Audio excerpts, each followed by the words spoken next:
नमस्कार प्यारे विद्यार्थियों। जैसा कि आपको पता है कि आज आपके पीटीटी का एग्जाम हुआ था। 4 वर्षीय जो पीटीटी का एग्जाम था वो आज क्लियर हो चुका है।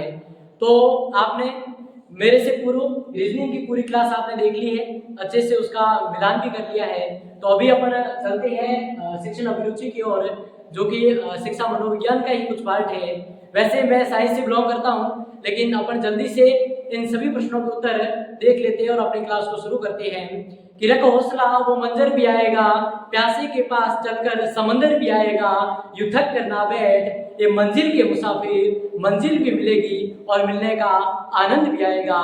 क्योंकि आपने बहुत अच्छी तैयारी की थी और उस तैयारी के साथ आपने जो एग्जाम दिया है कहीं ना कहीं आपको उसमें जरूर सफलता मिलेगी। तो बिना विलंब के अपन शुरू करते हैं आज अपने सेशन को। आज अपन जिस पार्ट को लेकर के बात करने वाले हैं वो है शिक्षण अभिरुचि और अभिक्षमता, यानी कि कुल मिला के जैसा कि मैंने आपको पहले बताया था कि यह पूरा किसका टॉपिक है, साइकोलॉजी का ही एक टॉपिक है।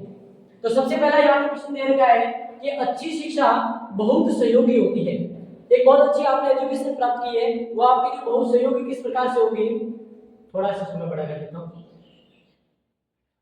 हाँ, अभी आप अच्छे से देख पा रहे होंगे कि अच्छी शिक्षा बहुत सहयोगी होती है।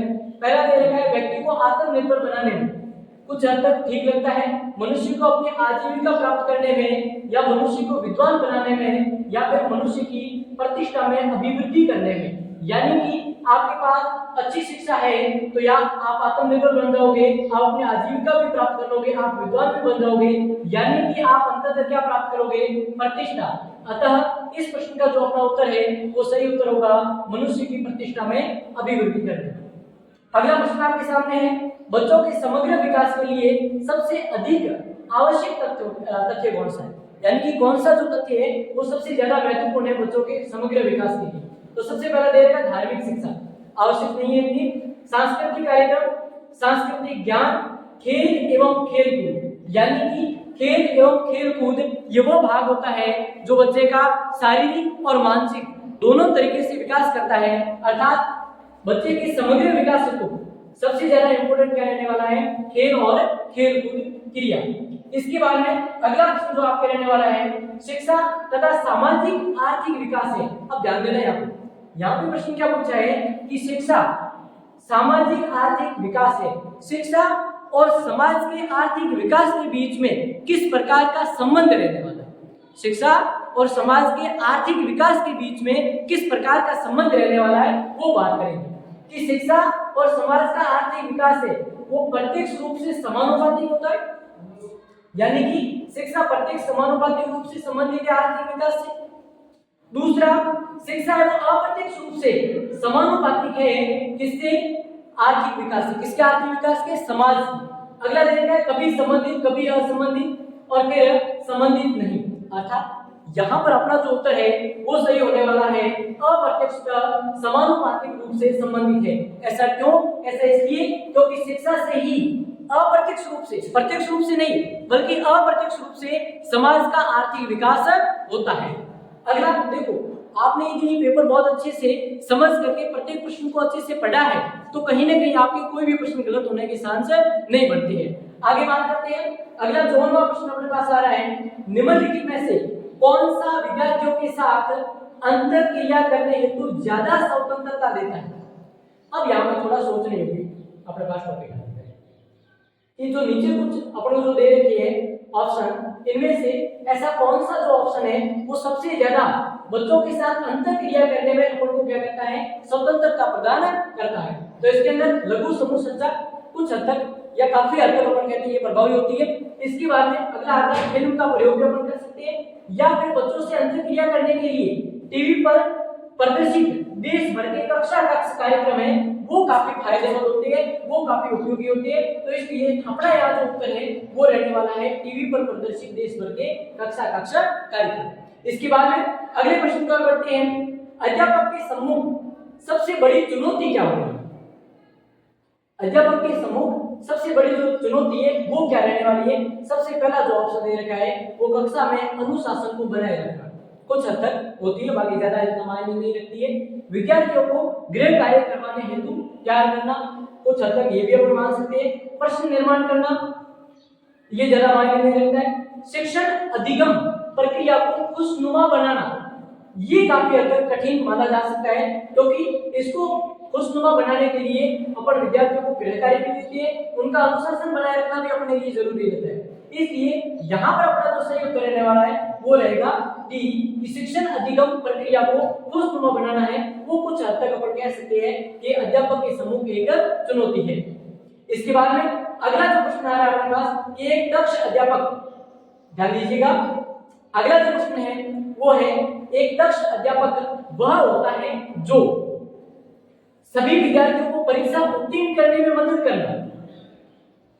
दूसरा ऑप्शन पढ़िए कि विद्यार्थियों में विषय के प्रति रुचि जागृत करना, ये अच्छी बात है। कक्षा कक्ष में शांति बनाए रखना, ये ज्यादा मायने नहीं रखता। विद्यार्थियों को व्यस्त रखना, ये तो बिल्कुल मायने नहीं रखता। यानी कि एक अच्छा अध्यापक या एक दक्ष का मतलब एक अच्छा सुगठित अध्यापक कौन हो सकता है जो विषय के प्रति क्या करे, विद्यार्थियों में रुचि को, वह एक अपन कह सकते हैं दक्ष अध्यापक माना जाएगा।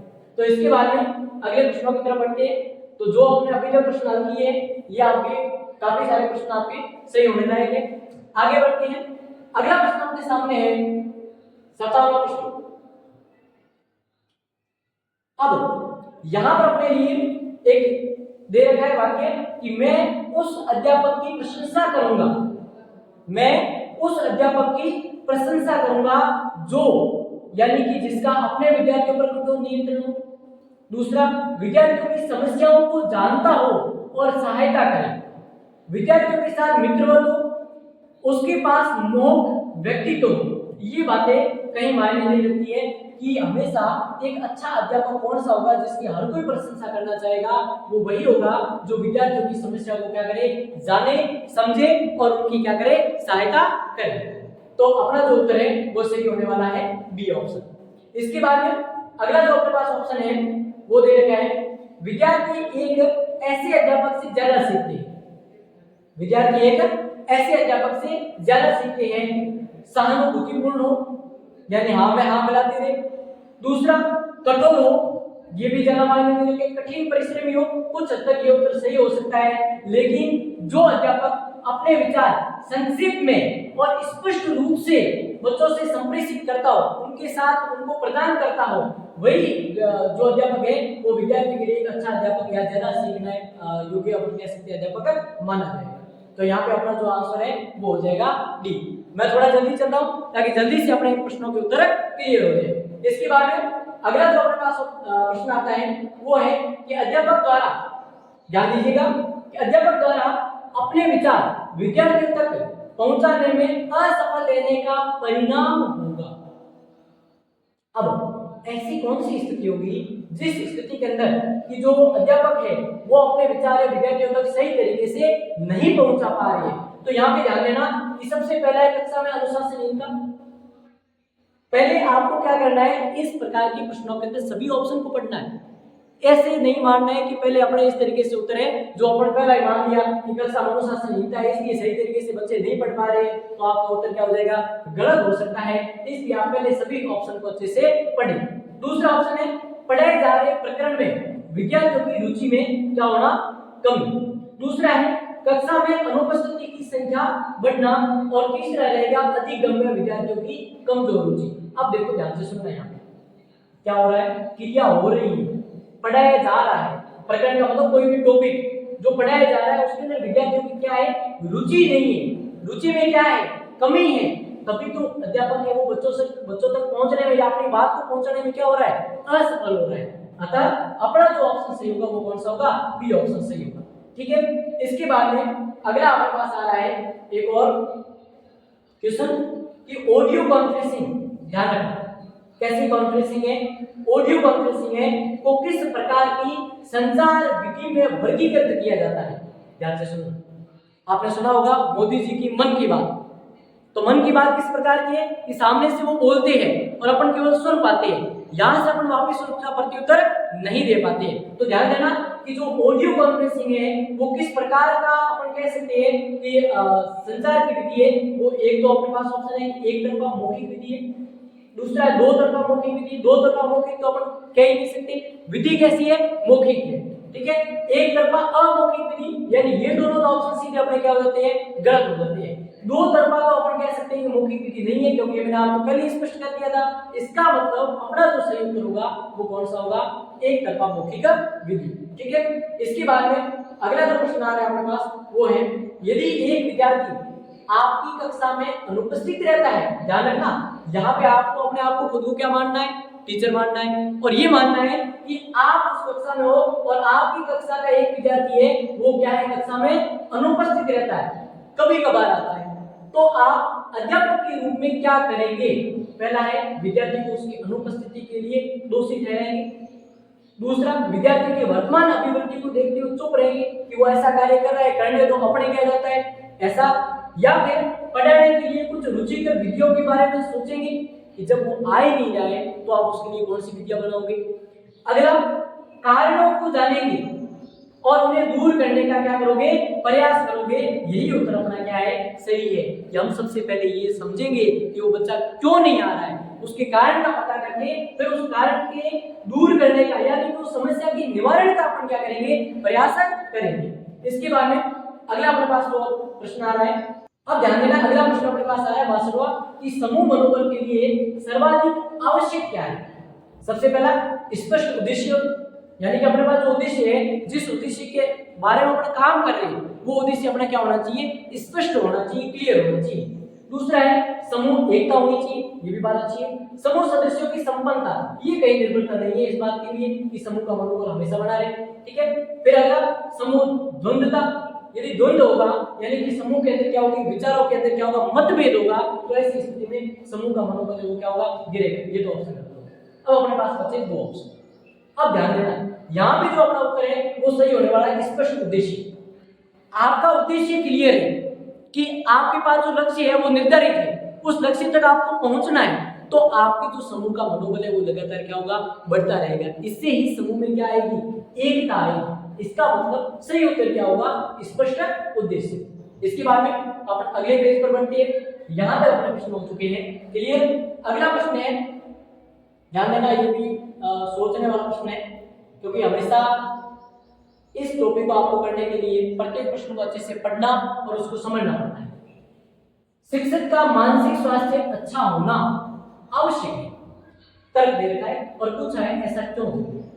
बालक की शैक्षिक प्रगति पर शिक्षक के मानसिक स्वास्थ्य का प्रभाव पड़ता है। देखो, आप चिड़चिड़ापन पूरी तरह से या पूरी तरह से थके हुए ऐसी स्थिति में जा रहे हो, यानी कि आप मानसिक रूप से क्या पूरी तरह से प्रताड़ित हो और आप क्लास में जाके बता रहे हो, तो मुझे बताओ आपके मानसिक विकास या आपके मन के अंदर जो विचार है उन विचारों से बच्चा क्या होगा, प्रभावित होगा। तो ऐसी स्थिति में अपन एक ऑप्शन अपने पास है कि बालक की शैक्षिक प्रगति पर क्या होगा, उसका प्रभाव पड़ सकता है। दूसरा, शिक्षक की व्यवसायिक उन्नति सहायता मिलती है। अब स्वास्थ्य अच्छा होने से व्यवसायिक उन्नति मिले ये ज्यादा बात जरूरी तो नहीं है, इससे शिक्षक की प्रतिष्ठा बढ़ती है, ये भी ज्यादा आवश्यक नहीं है। शिक्षक ने अपने व्यवसाय के प्रति रुझान पैदा होता है, ऐसा जरूरी नहीं है। तो अपना ऑप्शन जो की है वो क्लियर है कि बालक की शैक्षिक प्रगति पर शिक्षक के मानसिक स्वास्थ्य का सीधा प्रभाव पड़ता है, इसलिए शिक्षक का हमेशा मानसिक स्वास्थ्य है वो क्या होना चाहिए, अच्छा होना चाहिए, यानी कि टीचर की मेंटल हेल्थ है वो क्या होनी चाहिए, अच्छी होनी चाहिए। इसके बाद में अगला प्रश्न हमारे पास है कि विद्यार्थी अध्ययन में रुचि ले, इसके लिए अध्यापक विद्यार्थियों को क्या करें। पहला है अभिप्रेरित करें, उनको मोटिवेट करें, उनको कहे कि पढ़ो, कल पढ़ोगे तो इससे ज्यादा आपको बेनिफिट मिलेगा। तो सबसे पहला अध्ययन में रुचि ले, इसके लिए अध्यापक विद्यार्थियों को अभिप्रेरित करें, छात्रों को स्वयं पुस्तक पढ़ने के लिए निर्देशित करें, यानी कि आप निर्देश दे रहे हो उन पे बोझ बन रहे हो, ये तो नहीं हो सकता। पुरस्कृत करें, ये कुछ हद तक हो रहा है। दंडित करें, आप उसे पूरी तरह से प्रताड़ित कर रहे हो, ऐसी स्थिति के अंदर भी एक शिक्षक है वो विद्यार्थी को अध्ययन के लिए रुचि पूर्ण उसका अध्ययन हो, इसलिए वो उसको प्रेरित नहीं कर पाएगा। तो यहाँ पे अपना जो प्रश्न है उस प्रश्न का जो उत्तर है वो सही होगा, अभिप्रेरित करना, यानी कि आप बच्चों को मोटिवेट करो, मोटिवेट के माध्यम से उसको अभिप्रेरणा दो, अभिप्रेरणा से ही वो क्या होगा, पढ़ने की उसकी रुचि है वो बढ़ेगी। इसके बाद में अगला जो प्रश्न आ रहा है वो है शिक्षण सहायक सामग्री का उपयोग। आपने कई बार पढ़ा है, ठीक है, क्लासों के दौरान आपने बहुत अच्छे से पढ़ा होगा कि शिक्षण सहायक सामग्री है उसका क्या उपयोग रहता होगा। जैसे आप प्रोजेक्ट लेके आए या आप साथ में चार्ट लेके आए, उससे आप बच्चों को समझा रहे हो, इसका क्या प्रभाव पड़ता है या इसका उपयोग क्या होता है। एकाग्रता व अधिगम को बढ़ावा देता है, ये भी बात ठीक है। धारण शक्ति को बढ़ावा देता है, ये भी ठीक है। अध्यापक का बोझ कम करता है, ये ज्यादा अच्छा नहीं है, ठीक है। कक्षा कक्ष को सुंदर बनाता है, अब सुंदर बनाने के लिए पेंटिंग बना दो, आपको साथ में जो अपने कह सकते हैं कि शैक्षणिक साहित्य सामग्री लाने का आवश्यकता ही नहीं, आप ऐसे सीधी चिपका दो। अब यहाँ पे जो अपना सही उत्तर रहने वाला है वो है बच्चों की एकाग्रता बढ़ेगी, जिससे वो क्या करेंगे, अधिगम को बढ़ावा देंगे। यानी आप जो टॉपिक पढ़ा रहे हो उस टॉपिक के प्रति बच्चे जब उस चार्ट को देखेंगे या फिर उस प्रोजेक्ट के द्वारा जो चलचित्र आप उनको दिखा रहे हो उनको देख करके वो क्या करेंगे, इसको सीखेंगे, समझेंगे। इसके बाद में अगला क्यों महत्व है। संप्रेषण का मतलब क्या होगा, आप अपनी बात बच्चों से कर रहे हो, बातचीत कर रहे हो। अब इससे क्या होगा, ये कक्षा के वातावरण को सक्रिय बनाता है, ठीक है। इसमें मात्र बातें होती है, ऐसा तो नहीं है केवल बातें थोड़ी होती है, उसके अंदर अपन विभिन्न प्रकार प्रत्येक चीज को समझने की कोशिश करते हैं। इसमें विचारों और सूचनाओं का आदान प्रदान होता है, ये भी ठीक है। यह अध्यापक और छात्र दोनों को प्रतिपुष्टि देता है, ठीक है। तो यहाँ पर जो अपना ऑप्शन सही होने वाला है वो रहेगा अपना, यह कक्षा के वातावरण को सक्रिय बनाता है। यानी कि आप बच्चों से संप्रेषण करोगे तो आपकी जो कक्षा वो पूरी क्या हो जाएगी, एक्टिव हो जाएगी। बच्चे सभी एक्टिव होंगे, वो आपकी तरफ ध्यान देंगे और आपकी बात को समझने का प्रयास करेंगे, और उसके साथ ही जब बात समझेंगे तो उसमें से उनके मस्तिष्क से काफी सारे प्रश्न आपकी तरफ आएंगे। अर्थात संप्रेषण है वो क्या करता है, वातावरण को सक्रिय बनाने का कार्य करता है। यानी कि आपका जो एनवायरनमेंट है उसको क्या करेगा, एक्टिव करने का कार्य करेगा। स्पीड के साथ काफी टाइम हो गया है, आगे ध्यान देते रहिए। यहाँ आपका अध्यापक बनने के पीछे प्रमुख उद्देश्य क्या है, आया प्रश्न आपके काम का, ठीक है ना। थिम्बाड़ सा बनना चाहो लेकिन धारे उद्देश्य के बच्चों थिम्बाड़ सा बनना चाहो, ठीक है। तो ध्यान देना यहाँ पे कि सबसे पहला ट्यूशन द्वारा अधिक धन प्राप्त करना। अच्छा, आपका ये उद्देश्य है कि आप क्या करो, टीचर बनो, फिर ट्यूशन शुरू करो, फिर आप अधिक धन प्राप्त करो, ये उद्देश्य कहीं आपका सार्थक नहीं है। जीविकोपार्जन है तो आप क्या चाहते हो कि आपकी जिंदगी कट जाए, जीवन गुजर जाए, इसलिए आप क्या कर रहे हो, टीचर बन रहे हो, अध्यापक बन रहे हो। फिर समाज में अच्छी नागरिक तैयार करना, ये बहुत अच्छी बात है। फिर शिक्षण व्यवस्था से जुड़ना, ये भी जरा आपको वैसे आप शिक्षण व्यवस्था से जुड़ रहे हो, लेकिन यहाँ पर जो अपना सबसे अच्छा और सबसे सटीक जो उत्तर रहने वाला है वो रहेगा आपका सी ऑप्शन, समाज में अच्छे नागरिक तैयार करना। अगला प्रश्न, सामाजिक बुराइयों को दूर करने के लिए आप क्या करेंगे। आपके समाज के अंदर बहुत सारी बुराइयां, जैसे बाल विवाह की हो गई, मृत्यु भोज की हो गई, इस प्रकार की बहुत सारी कुरीतियां आज भी मौजूद है समाज के अंदर, उनको दूर करने के लिए आप क्या करोगे। या भूत प्रेत वाली बातें हो गई, तो इस प्रकार, या डाकन प्रथा आज भी चल रही है, काफी आदिवासी इलाकों के अंदर इस प्रकार की प्रथा देखने को मिलती है। तो इन सभी बुराइयों को दूर करने के लिए आप करोगे क्या। सबसे पहला कि घर घर जाकर लोगों को जागृत करेंगे, ये अच्छी बात है। रैली का आयोजन करेंगे, आप एक जुलूस निकालो, ठीक है। तो मुझे ऐसा लगता है कि उस जुलूस के अंदर कुछ लोग आपको देख पाएंगे और आपके उद्देश्य की वहां पे पूर्ति नहीं हो पाएगी। पोस्टर बनाएंगे, सभी लोग पढ़े लिखे भी नहीं है, कुरीतियां वहां ज्यादा होती है जहां शिक्षा कम होती है, अर्थात ऐसे क्षेत्र के अंदर पोस्टर से भी आपको फायदा नहीं मिलने वाला है, कोई रुचि नहीं लेगी, ऐसा तो हो नहीं सकता, ठीक है। तो यहाँ पे अपना जो सही उत्तर रहने वाला है वो घर घर जाकर आप लोगों को क्या करो, जागरूक करो, समझाओ, आखिरकार कहीं ना कहीं वो इन बुराइयों को क्या करेंगे, त्याग देंगे। अगला प्रश्न, छात्रों में परिश्रम के महत्व की भावना को विकसित करने हेतु आप क्या करेंगे। सबसे पहला, छात्रों को श्रमदान की अनुमति देंगे। आप उन्हें कहोगे कि जाओ वहां पर आप मिट्टी डालो, जाओ वहां से आप इस प्रकार से कोई भी मतलब कठिन कार्य करो। अब ये सब कुछ कहने से मुझे नहीं लगता कि आप उसके अंदर परिश्रम के महत्व को समझा पाओगे। अगर स्वयं छात्रों के साथ श्रमदान करेंगे, यानी कि आप क्या कर रहे हो, बच्चों के साथ खड़े होकर के आप उन्हें मोटिवेट कर रहे हो, अर्थात श्रमदान करके। अगर परिश्रम के महत्व की कहानियां सुनाएंगे, मुझे बताओ, प्रत्येक चीज, यदि आपको किसी भी चीज को किसी के अंदर जागृत करना है तो उसे प्रैक्टिकली रूप से दिखाना पड़ेगा, न कि केवल सुनाने से ये सब कुछ संभव हो पाएगा। अर्थात मुझे नहीं लगता कि आप कहानी सुना करके बच्चों के अंदर क्या कर पाओगे, परिश्रम के महत्व को जगा पाओगे। अगला है धार्मिक कहानियां सुनाएंगे, धार्मिक कहानियों से परिश्रम से कोई लेना देना नहीं है, अर्थात अपना यहाँ पे जो सही उत्तर रहने वाला है वो है आप खुद बच्चों के साथ खड़े हो जाओ, श्रमदान करो और बच्चों को इसके बारे में बताओ, अभी प्रेरित करो। अगला जो अपने पास प्रश्न है वो रहने वाला है, ध्यान देना, बालकों के माता पिता, देखो बच्चों के माता पिता यानी अभिभावक शिक्षकों से क्या अपेक्षा रखते हैं, कि आप शिक्षक हो, आपसे पेरेंट्स क्या अपेक्षा रखेंगे, आपसे क्या आशा रखेंगे। शिक्षक निष्पक्ष एवं योग्य हो, ठीक है, ऐसा होना चाहिए। ठीक है, विषय वस्तु पर शिक्षक का वर्चस्व, यानी आप जो पढ़ा रहे हो वो आपकी पाठ्य सामग्री या आप जो पढ़ा रहे हो उसके अंदर क्या हो, सटीकता हो, सत्यता हो, ये भी बात ठीक है। बालकों के प्रति सहानुभूति, प्रेम तथा अभिप्रेरणात्मक अभिवृत्ति का प्रदर्शन करें। हमेशा अभिभावक यही चाहेगा कि आप बालकों के प्रति क्या रखो, सहानुभूति रखो, उनके प्रति प्रेम रखो और उनको अभिप्रेरणा देते रहो और बराबर उनको उस टॉपिक के साथ या उस जो आपका बिंदु है उस बिंदु के साथ लेकर के चलो जिससे वो बच्चा अच्छे से सीख पाए। तो अपना सही उत्तर रहने वाला है सी ऑप्शन। अध्यापक और छात्रों में ध्यान देना, प्रश्न क्या है, अध्यापक और छात्रों में अच्छे संबंध होना आवश्यक है। ऐसा अध्यापक और विद्यार्थी यानी छात्रों के अंदर अच्छा संबंध हो, ऐसा जरूरी क्यों है? ऐसा इसलिए है क्योंकि इससे कक्षा में अनुशासन रहता है, ये भी ठीक है कुछ हद तक। इससे सीखने और सिखाने में क्या मिलेगा, सहयोग मिलेगा।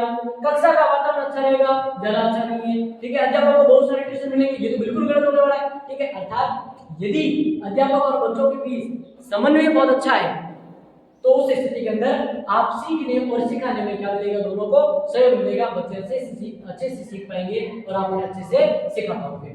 यानी कि अपना उत्तर बी सही है। पाठ्योत्तर संबंधी कार्यक्रमों के विषय में आपकी क्या राय है? पाठ्योत्तर यानी कि जो पाठ्य सामग्री है, ठीक है, वो जो पाठ्य सामग्री आप पढ़ा रहे हो उसकी संबंध में आपकी राय क्या है? पहला है आत्मविश्वास को बढ़ाता है, ठीक है, खाली समय का उपयोग है, नहीं ऐसा तो नहीं है। ठीक है, दूसरा, यह समय की बर्बादी बिल्कुल भी नहीं है, यह चौमुखी विकास के लिए आवश्यक है। बच्चों का सर्वांगीण विकास हो इसके लिए पाठ्येतर संबंधी कार्यक्रम भी आवश्यक है। यानी कि पाठ के अलावा कुछ एक्टिविटी भी बच्चों के लिए क्या होती है, जरूरी होती है, जिसे अपन को करिकुलम एक्टिविटी कहते हैं, सह शैक्षणिक गतिविधियां कहते हैं, वो बहुत ही जरूरी रहने वाली। अगले टॉपिक पे बढ़ते हैं, अगला प्रश्न देखते हैं अपन। अगला प्रश्न है 75वां। कुल अपने पास 50 प्रश्न आते हैं आपके शिक्षण अभिरुचि के। तो अभिभावक शिक्षक मीटिंग का मुख्य उद्देश्य है, ध्यान देना। यहाँ पीटीएम होती है, पीटीएम पेरेंट्स टीचर मीटिंग, इसका मुख्य उद्देश्य क्या है? तो सबसे पहले अभिभावकों से चंदा है, ये तो बिल्कुल नहीं हो सकता। आप क्या ऐसे उद्देश्य से पीटीएम करवाते हो? पहला, उन्हें विद्यालय के कार्यक्रमों से अवगत करवाना कि हमने ये कार्यक्रम करवाया, ऐसा करवाया। फिर बालकों के सर्वांगीण विकास में उनका सहयोग प्राप्त करना, बिल्कुल अपना यही उद्देश्य रहने वाला है। अगला भी सुन लो, बालकों की कमजोरियों की जानकारी देना, कुछ हद तक ये भी सही है, लेकिन इससे ज्यादा अच्छा है कि अपन बच्चों के अंदर बहुत अच्छी तरह से उनका सर्वांगीण विकास, सभी पहलुओं को ध्यान में रखते हुए किस प्रकार विकास कर पाए, उसके ऊपर अपन को अभिभावकों से बात करने की आवश्यकता रहती है। इसलिए अपन क्या करवाते हैं, पेरेंट्स टीचर मीटिंग का आयोजन करवाते हैं। अपना उत्तर रहेगा सी। यदि छात्र आपकी बात नहीं समझ रहे हैं तो आप क्या करेंगे? उन्हें उनके हाल पर छोड़ देंगे, कोई बात नहीं, नियम जब तू जाने तेरे को हम जाने, ऐसा करने से भी नहीं चलेगा। ठीक है, अगला, आप छात्रों पर दोषारोपण करेंगे। आप उन्हें कहेंगे कि आपने ध्यान नहीं दिया तब आप समझ नहीं पाए, यानी कि अपनी गलती को स्वीकार नहीं कर रहे हो। ये भी आपको कुछ हद तक अपन कहेंगे कि सही नहीं रहने वाला। उन्हें अन्य विधि से समझाने का प्रयास करेंगे, ये बात सही है। लेकिन अगला भी सुनो, यहाँ पे टॉपिक बहुत अच्छा है कि उदाहरणों द्वारा शिक्षण को सरल बनाने का प्रयास करेंगे। देखो यहाँ पे मैं उत्तर उसी सही मानूंगा, उसके पीछे तर्क ये है कि हो सकता है कि आपने पहले भी उदाहरण दिए हो जिससे बच्चे अच्छे से समझ नहीं पाए हो। अर्थात अब आपको क्या करना है, आप यदि बच्चे आपकी बात नहीं समझ पा रहे तो आप अपनी पढ़ाने की विधि को, पढ़ाने के तरीके को थोड़ा क्या करो, परिवर्तित करो, ताकि वो आपकी बात को समझ पाए। अगला प्रश्न, 72वां। आपके विद्यालय के छात्र 10 दिवसीय भ्रमण पर जा रहे हैं और आपके प्रिंसिपल ने आपसे छात्रों के साथ जाने के लिए कहा है। इस संबंध में आपका क्या मत है? आप क्या सोचते हैं इसके बारे में कि मेरा समय खराब होगा? ऐसा तो नहीं सोचना चाहिए, मुझे इससे नया ज्ञान प्राप्त होगा। बिल्कुल, क्योंकि आप नई जगह पर जाओगे तो नया ज्ञान प्राप्त होगा। अगला, छात्रों के साथ आपसी संबंध बढ़ेंगे, ये ज्यादा हद तक सही नहीं है, क्योंकि आपसी संबंध आपके पहले से बच्चों से है। ठीक है, उनके साथ आप अंतःक्रिया कर चुके हो अच्छे से, फिर वहां पर बहुत मनोरंजन होगा, ये भी बात ठीक है। लेकिन सबसे अच्छा और सबसे सटीक जो उत्तर है वो रहेगा, मुझे इससे नया ज्ञान प्राप्त होगा। अगला है नर्सरी विद्यालयों का प्राथमिक उद्देश्य। देखो, नर्सरी विद्यालयों का प्राथमिक उद्देश्य है, यानी कि छोटे बालकों के लिए जो नर्सरी विद्यालय है या फिर अपन कह सकते हैं प्ले जो स्कूल है, उन स्कूलों का प्रमुख उद्देश्य क्या, उनका एम क्या है? तो अपन कहेंगे छात्रों को प्रायोगिक परिस्थितियां में रखना, ये तो बड़े स्तर की बात हो गई। फिर विद्यालय की दिनचर्या के साथ समायोजित करने का प्रशिक्षण देना कि विद्यालय के अंदर इस प्रकार सुबह आते हैं, फिर बैठते हैं, ये बातें होती है, पढ़ते हैं, फिर आपके थोड़ा सा विश्राम होता है, विश्राम के बाद में फिर से पढ़ते हैं, फिर इस प्रकार से छुट्टी होती है, तो वो सब कुछ बातें सिखाना। क्या ये उद्देश्य है प्राथमिक नर्सरी विद्यालय का? फिर उन्हें सामाजिक विकास हेतु तैयार करना। ऐसा कभी छोटे बच्चों को सामाजिक विकास हेतु तैयार करना, ये तो कहीं ज्यादा मैं तो नहीं रखने वाला, ठीक है। फिर वर्तमान युग में व्यस्त माता पिता बालकों को घर जैसा वातावरण देना, ये बात सही नहीं है। तो यहाँ पे अपना जो सही उत्तर रहने वाला है वो ये है कि अभी तक अपन बच्चों को क्या कर रहे हैं, प्रशिक्षण दे रहे, उनको विद्यालय के वातावरण के अनुसार ढाल रहे, तो ये सब कुछ कार्य करना अपन कह सकते हैं नर्सरी विद्यालय का प्राथमिक उद्देश्य है। अगर आपके पास आ रहा है 79, शिक्षा सर्वाधिक सहायक है। शिक्षा किसमें सहायता प्रदान करती है? बालक के सामाजिक विकास में, बिल्कुल सही बात है। बालक के सर्वांगीण विकास में, बिल्कुल सही बात है। बालक के मानसिक विकास में, ये भी सही बात है। पैसा कमाने में, ये इतना ज्यादा मायने नहीं रखती, ठीक है। बिना शिक्षा के भी पैसे कमाए जा सकते हैं, लेकिन यहाँ पर इन तीनों में से कौन सा उत्तर सही होगा वो ध्यान रखना। देखो, मानसिक और सामाजिक दोनों प्रकार का विकास करती है, अर्थात ये कैसा विकास है? सर्वांगीण विकास है। अपना उत्तर कौन सा सही हो जाएगा? बी, यानी कि शिक्षा है वो बालक के सर्वांगीण विकास में क्या करती है? सहायता करती है, ठीक है। पेपर का लेवल तो बहुत अच्छा था, ठीक है। आपने थोड़ा सा सोच समझकर धैर्य के साथ यदि पेपर को किया है तो बहुत ही अच्छा गया होगा कि प्रभावी शिक्षण सामग्री वह है जो रंग बिरंगी तथा आकर्षक हो, ठीक है। बहुत सारे आप रंगीन प्रकार, विभिन्न प्रकार के रंगों का आप खिलौने लेके आगे, क्या वो शिक्षण सामग्री ज्यादा प्रभावी होती है? सभी ज्ञानेंद्रियों को सक्रिय करती हो, ये बहुत अच्छी बात है कि सभी छात्रों को स्पष्ट दिखाई देती हो। स्पष्ट तो हमेशा दिखाई देनी चाहिए, जो सामग्री आप लेकर आ रहे हो वो सभी छात्रों को नहीं दिख रही है तो आपका उद्देश्य की प्रतिपूर्ति नहीं होगी।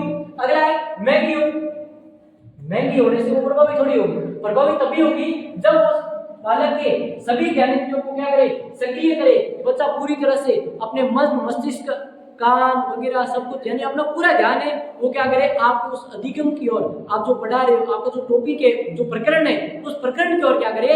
केंद्रित करे। इसके बाद में अगले पेज पर बढ़ते हैं।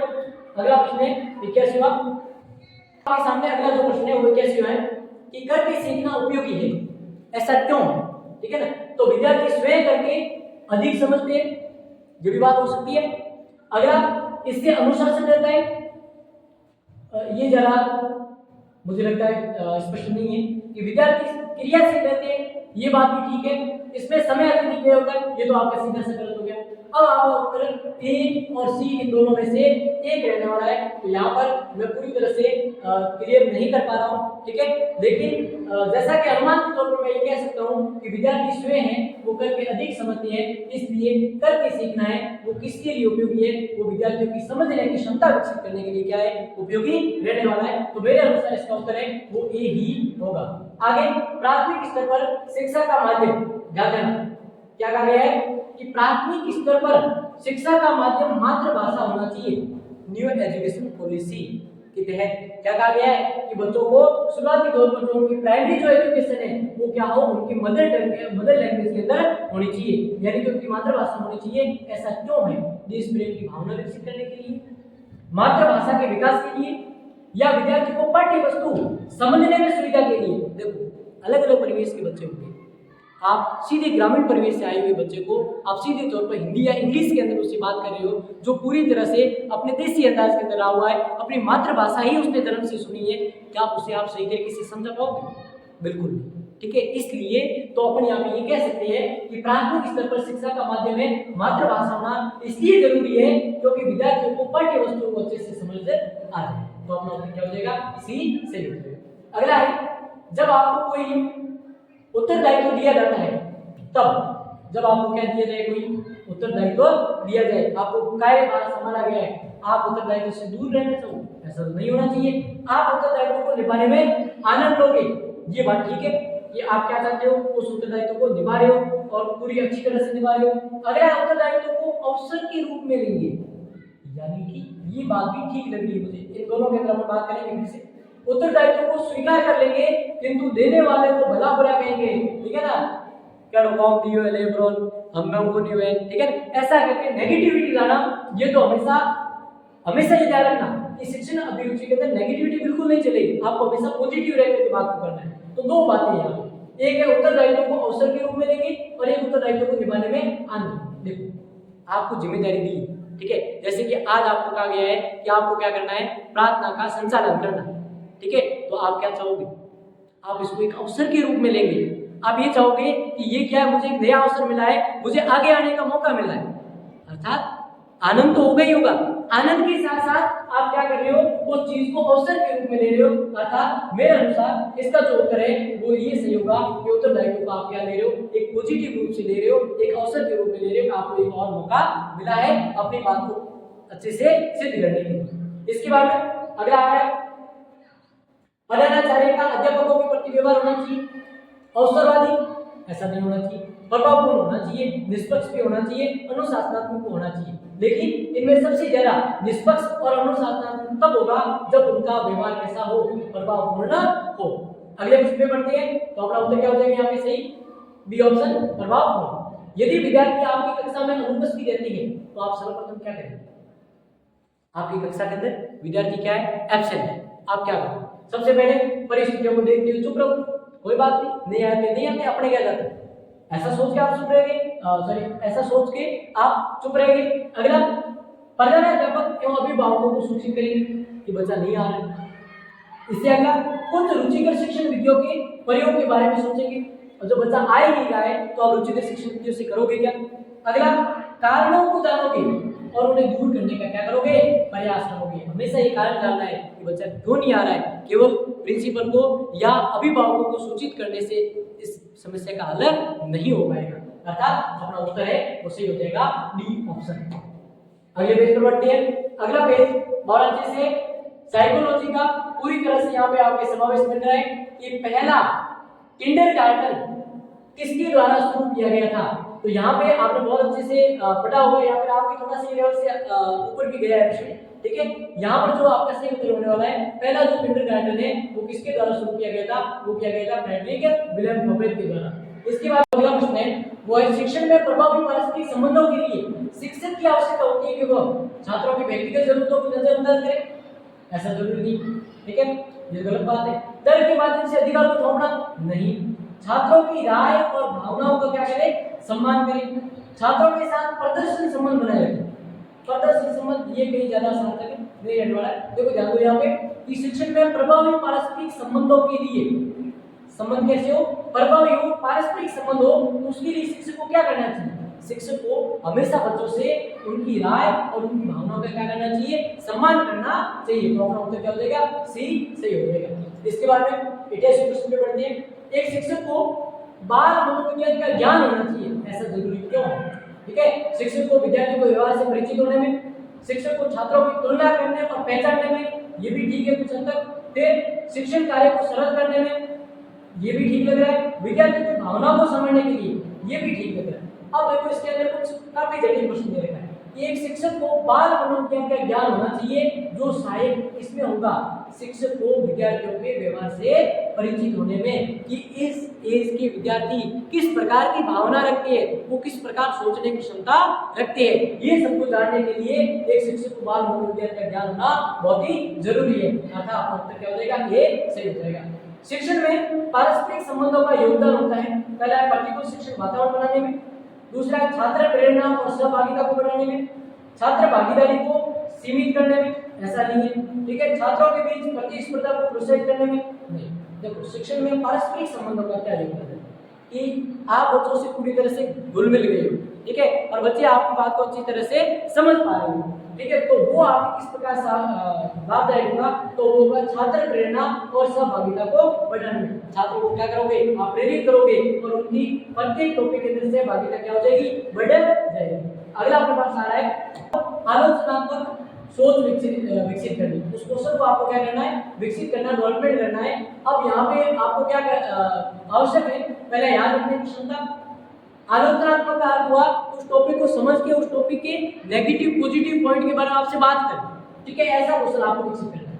तो पहला तो याद रखने की क्षमता, रचनात्मकता, रटकर सीखना नहीं, सूचना की पुनरावृत्ति, कुछ अंतर ठीक होता, बाकी ये भी ज्यादा आवश्यक नहीं है। तो यहाँ पे पढ़ेंगे कि रचनात्मकता बहुत जरूरी है, क्रिएटिविटी, यानी कि टॉपिक के अंदर आपकी क्रिएटिविटी है तो चीज को बहुत अच्छे से समझेगा, उसके पॉजिटिव और नेगेटिव दोनों पॉइंट को समझने की कोशिश करेगा।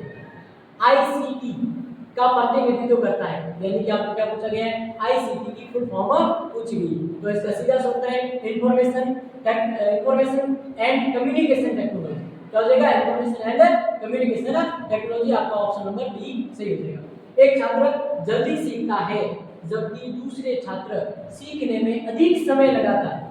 ध्यान देना, एक छात्र है जो आपकी कही गई बात को बहुत जल्दी सीख जाता है और एक छात्र है जो आपकी कही गई बात को कुछ समय लगाता है, बाद में सीखता है। तो ये किस सिद्धांत को दर्शाता है, सामान्य से शिक्षण, यानी कि धीरे से आप आगे की ओर बढ़ रहे हो, अच्छे से सीख रहे हैं, ऐसा नहीं है। व्यक्तिगत विभिन्नता है यहाँ पे क्या है, व्यक्तिगत विभिन्नता। एक अच्छे से सीख पाता है और दूसरा धीरे से सीख पाता है। इसका मतलब एक का आईक्यू लेवल ज्यादा है और दूसरे का आईक्यू लेवल इधर क्या है, कम है। इस वजह से वो थोड़ा धीरे सीख पाता है। अर्थात ये क्या हुई, व्यक्तिगत विभिन्नताएं हुई। अपने यहाँ पे कह सकते हैं इंडिविजुअल, ये क्या हुई आपके व्यक्तिगत विभिन्नता।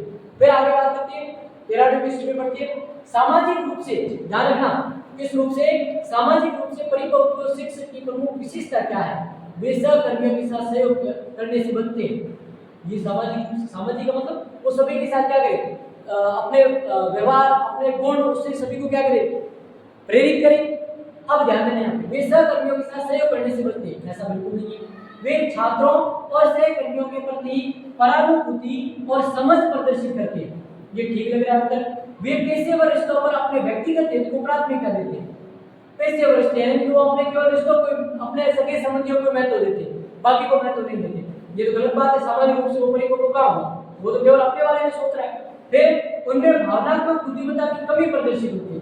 जब परिपक्व की बात कर ली तो भावनात्मक और बुद्धिमत्ता, भावनात्मक जो विकास या फिर अपन कह सकते हैं भावनात्मक जो बुद्धि है उसकी यदि कमी है तो कहां से परिपक्व हुआ, परिपक्व हुआ ही नहीं। अर्थात यहाँ पे अपना जो ऑप्शन है वो क्या हो जाएगा, बी सही हो जाएगा कि वे छात्रों और सहकर्मियों के प्रति परानुभूति और समझ प्रदर्शित करते हैं। अगले प्रश्न पर बढ़ते हैं और इसके बाद में सीधे बढ़ते हैं अपन अपनी अंतिम स्लाइड की ओर। रचनात्मक मूल्यांकन का प्राथमिक लक्ष्य क्या है, यानी कि आप क्या कर रहे हो, बच्चों का क्रिएटिविटी रूप से क्या कर रहे हो, उनका मूल्यांकन कर रहे हो, तो देख रहे हो कि बच्चों के अंदर कितनी रचनात्मक अभिवृत्तियां हैं। ग्रेड आवंटित करने के लिए क्या आप उन्हें केवल ए बी सी डी इस प्रकार आप ग्रेड में बांटना चाहते हो, इसलिए आप इस प्रकार का कर रहे हो, या फिर विद्यार्थियों के सीखने के मूल्यांकन कर रहे हो या सुधार के लिए प्रतिपुष्टि प्रदान कर रहे हो, या फिर अंतिम उपलब्धि को मापने के लिए कि वो अंदर तक क्या कर पाते हैं। तो ध्यान देना, यहाँ पे अपना ये पहला ऑप्शन तो नहीं हो पाएगा, अंतिम भी नहीं हो पाएगा। ऑप्शन कितने बचे, 2। अब ध्यान देना, विद्यार्थियों के सीखने का मूल्यांकन करना, कि आप रचनात्मक मूल्यांकन का प्राथमिक लक्ष्य आपका क्या रहना चाहिए कि बच्चे उस बात को सीख पाते हैं या नहीं सीख पाते, यानी विद्यार्थियों के सीखने का आप क्या कर रहे हो, मूल्यांकन कर रहे हो। किस बात से, रचनात्मक मूल्यांकन। जो आपका जो पढ़ाने की शैली है, यानी कि आप क्रिएटिविटी रूप से पढ़ा रहे हो, तो उसका आपका लक्ष्य क्या है, वो लक्ष्य है विद्यार्थियों के अंदर सीखने का मूल्यांकन करना। अब अपने अंतिम स्लाइड पर बढ़ते हैं और इसी प्रकार आपके शिक्षण अभिरुचि और अभिक्षमता के 50 के 50 क्वेश्चन का मैंने हल आपके सामने रखा है। तो उम्मीद करता हूँ ये आपके लिए बहुत ही फायदेमंद रहा होगा। इससे आप अपना खुद का मूल्यांकन कर सकते हो या आज का स्कोर अपना कहां तक पहुंचने वाला है। गृह कार्य क्यों जरूरी है, गृह कार्य देखो होमवर्क देते हैं, आपको होमवर्क से चिढ़ होगी, ठीक है, यो इतना सारा होमवर्क दे दिया, अब इस होमवर्क को कौन करके लाएगा, कल क्लास में जाना, सीधी सी बात है, सर पूछेंगे कि होमवर्क हुआ कि नहीं हुआ। अब ध्यान देना, ये होमवर्क देना जरूरी क्यों है, इस बात को समझना है। ये छात्रों को घर पर पढ़ाई करने में मदद करता है, घर पर पढ़ाई करने में होमवर्क तो कुछ हद तक अपन कह सकते सहायता करता है। फिर स्वाध्याय का विकास करना, ये ठीक है। विद्यार्थी की समझ का विश्लेषण करना, ये भी ठीक है। लेखन कौशल को विकसित करना, ये ज्यादा उद्देश्य नहीं है। लेखन कौशल को आप सामान्य तौर पर अपनी जो क्लास की जो बातें उनको भी लेकर के कर सकते हो, उसमें गृह कार्य ज्यादा आपके लाभदायक नहीं रहने वाला है। देखो गृह कार्य दिया, यानी कि आज आपको जो टॉपिक पढ़ाया उस टॉपिक से संबंधित आपको क्या दिए, क्वेश्चन दिए, वही आपका होमवर्क होता है। अब आप उन प्रश्नों को पढ़ोगे तो आप क्या करोगे, उस टॉपिक को वापस पढ़ोगे, इसका मतलब आपने क्या किया है, सेल्फ स्टडी की है। अर्थात ध्यान देना कि जो गृह कार्य है वो क्या करता है, आपके स्वाध्याय का विकास करता है, आपके खुद पढ़ने की क्षमता उसको विकसित करने का काम करता है। और अगले प्रश्न की ओर बढ़ते हैं, विद्यालय स्तर पर शिक्षा का शैक्षणिक पक्ष किसके द्वारा नियंत्रित होता है। यहाँ पे आपका सीधा उत्तर है कि जो विद्यालय स्तर पर जो शिक्षा का शैक्षणिक पक्ष है उसको कंट्रोल करने के लिए आपने सुना होगा एनसीईआरटी होती है, राष्ट्रीय शैक्षिक अनुसंधान एवं प्रशिक्षण परिषद। तो आपका उत्तर हो जाएगा यहाँ पे बी। अब आ जाओ यहाँ पे, ये भी कुछ आपके विचार करने वाले, सोचने वाले प्रश्न है। ठीक है, भारतीय ग्रामीण विद्यालयों की मुख्य समस्या क्या है? ठीक है, ज्यादातर ग्रामीण विद्यालय से विद्यार्थी बिलोंग करते हैं, तो वहां पर अपन को क्या क्या देखने को मिलता है? तो पहला है उचित संसाधनों का अभाव, बिल्कुल ऐसा देखने को मिल रहा है। ठीक है, अच्छे शिक्षकों की भी कमी देखने को मिलती है। बहुत सारे विद्यालय जिनमें बहुत सारे पद क्या है, रिक्त है, जिसकी वजह से अपने जो पूरी तरह से जो सिलेबस है वो भी नहीं हो पाता है। अगला है शिक्षा के प्रति जागरूकता की कमी, बिल्कुल ग्रामीण क्षेत्रों के अंदर आज भी ग्रामीण क्षेत्र पिछड़े हुए हैं, उनके अंदर शिक्षा के प्रति इतनी जागरूकता नहीं है।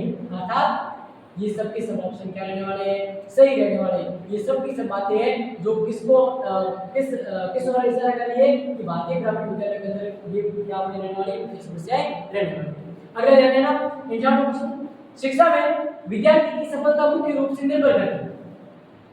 कोई विद्यार्थी सफल हुआ, उसकी सफलता किस बात पर निर्भर करेगी? पहला शिक्षा की गुणवत्ता पर, दूसरा निजी शिक्षण पर, तीसरा स्कूल में सुविधाएं। स्कूल में आप एसी लगा के दे दो, बच्चा नहीं पढ़ेगा तो आप क्या करोगे? वो खुद समझना ही नहीं चाहता, उसके पास जो शिक्षा की चाहिए, जो मटेरियल चाहिए वो अच्छा प्राप्त नहीं हो रहा है। अगला तो सुविधाओं के माध्यम से नहीं, घर में सुविधाएं, घर में आप सुविधाएं देकर के क्या करोगे? उसको पढ़ना पड़ेगा। तो सबसे ज्यादा इंपॉर्टेंट जो बात है, उसकी जो सफलता का जो मुख्य आधार है, जो बेस है, वो क्या रहने वाला है? वो है शिक्षा की गुणवत्ता, एजुकेशन की क्वालिटी। वो ये डिपेंड करेगी कि वो सफल होगा या नहीं होगा, सक्सेस होगा या नहीं होगा।